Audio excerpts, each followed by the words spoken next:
अस्सलाम वालेकुम, मैं हमारी अली, आप देख रहे हैं मेरा चैनल। बरसगीर की मशहूर सिंगर आशा भोसले अब हम में नहीं रही।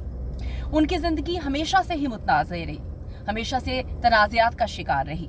92 साल की उम्र में इंतकाल, मगर तनाज़ात आज भी जिंदा हैं। किस तरह से उनका बेटा इंतकाल कर गया, किस तरह से उनकी बेटी ने अपनी जान खुद ले ली, किस तरह से उनकी सगी बहन हमेशा उनके साथ जो है ईंट पत्थर का उनके साथ बैर रहा, लड़ती रहीं, झगड़ती रहीं, किस तरह से उनके शोहर उनको मारते पीटते रहे। इतनी मशहूर सिंगर होने के बावजूद किस तरह से अपने शोहर की जुल्म और ज्यादती बर्दाश्त करती रहीं। लता से लड़ाई, आर.डी. बर्मन से शादी और फिर खानदानी झगड़े। आशा भोसले ने कितनी जायदाद छोड़ी है, अब कौन इसका हकदार होगा। आखिरी लम्हात में कितनी दर्दनाक जिंदगी वो जी रही थी, किस तरह से उनकी मौत हुई, किस तरह से जो है सब उनका साथ छोड़ गए। आज की वीडियो में इस पर बात करेंगे। रिक्वेस्ट है चैनल को सब्सक्राइब करें, हमें आपकी सपोर्ट की बड़ी जरूरत है।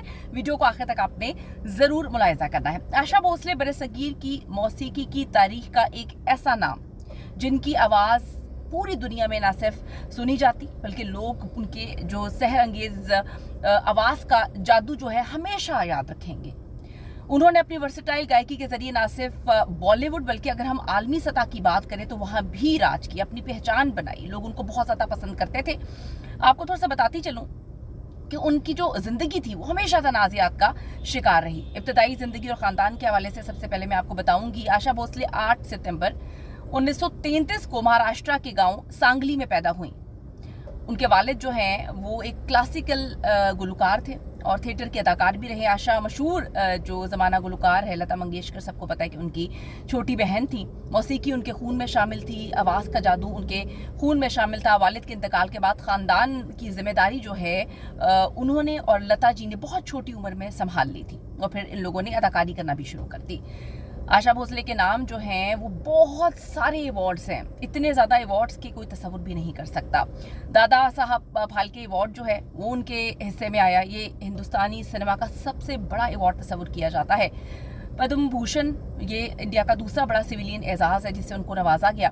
बॉलीवुड के मशहूर प्लेबैक सिंगर जिनकी आवाज़ ने हमेशा से हर गाने को एक जान दे दी। आपको थोड़ा सा बताती चलूं कि उनकी तबीयत काफ़ी अरसे से नासाज थी।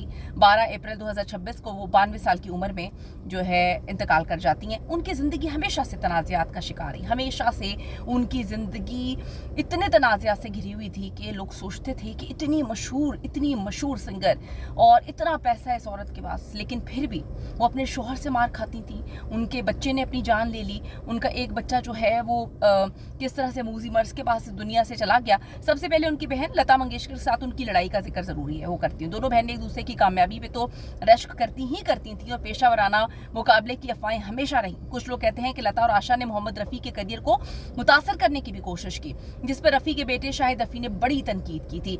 आशा भोसले ने हाल ही में रफ़ी के बारे में कहा था कि इनमें बहुत सारी ऐसी चीज़ों की कमी है जिसकी वजह से वो खुद ही जवाल का शिकार हो गए। अब मैं आपको एक और बताती चलूँ कि एक और बहुत बड़ा तनाज़ा उनके शोहर के साथ रहा। उनके शोहर गणपतराव भोसले से मुताल्लिक आशा ने सिर्फ 16 साल की उम्र में उनसे शादी कर ली थी, जो उनसे 20 साल बड़े थे। उन्होंने अपनी उन पर किताब लिखी गई, उसमें उन्होंने बताया कि मेरे शोहर मुझ पर बहुत ज़्यादा तशद्दुद करते थे, मारते थे, पीटते थे। इतना ज़्यादा जो है अजियत का शिकार उनको बनाया हुआ था। उन्हें मारते पीटते, इवन जब वो प्रेग्नेंट थी तब भी उनके साथ बहुत ज़्यादा बदसलूकी की गई। जो उनका 3rd टाइम वो प्रेग्नेंट होती हैं, उस दौरान उन्हें घर से बाहर निकाल दिया मार पीट के। जहनी अजियत बर्दाश्त करती हैं जब तक वो उनके साथ रहीं। और आशा ने फिर अपनी जान लेने की भी कोशिश की थी, नींद की गोलियां खा ली थी। बाद में उन्होंने आर.डी. बर्मन साहब से दूसरी शादी की। आशा भोसले पर उनके मुस्लिम बहू ने भी संगीन तरीन इल्जामात लगाए। मुबैना तौर पर उन्होंने घर से निकालने, मारपीट और दीगर मसाइल का इल्जाम लगाकर इनके खिलाफ FIR दर्ज करवाई थी। ये खानदानी तनाज़ा भी काफ़ी ज़्यादा शोर मचाता रहा। एक और तनाज़ा भी मशहूर हुआ था जो अदाकारा साधना से रिलेटेड था। 2012 में मुंबई के सांगीता बंगले में गार्डन के मसले पर दोनों के दरमियान जो है वो कानूनी लड़ाई हुई। आशा ने इल्जाम लगाया था कि साधना गार्डन पे कब्जा करना चाहती है, जबकि साधना ने इससे इनकार कर दिया था और पुलिस ने दोनों की बात सुनी, फिर उनको अदालत जाने का मशवरा दिया। पेशावराना तौर पर भी जो आशा हैं उन पर बड़े इल्जामात थे कि उन्होंने कई गुलकारों और मौसीकी जैसे कि डायरेक्टर्स हैं AP नैयर, उनके करियर को बहुत शदीद तरीके से मुतासर किया, उनके गानों को जो है दूसरों को दे दिया। उनके बोल्ड गानों जैसे पिया तू अब तो आजा और दम मारो दम पर बहुत तनकीद हुई, कुछ गानों पर रेडियो पर पाबंदी भी लग गई। उनकी ज़ाती ज़िंदगी के हवाले से अगर मैं बात बताऊँ तो ये भी अलमिया था कि बेटी वर्षा भोसले ने 2012 में अपनी जान ले ली थी, जबकि बेटा जो हेमंत है वो बेचारा कैंसर से चल बसा। आशा भोसले ने इन तमाम तनाज़ात के बावजूद जो है मौसीकी की दुनिया में अपना ना सिर्फ मकाम बनाया बल्कि लातादाद अवार्ड्स भी जीते। उनकी आवाज़ अब भी लाखों दिलों में गूंजती रहेगी। एक बहुत बड़ा लॉस है जी इंडस्ट्री के लिए, लेकिन आज आशा जी हम में नहीं रही।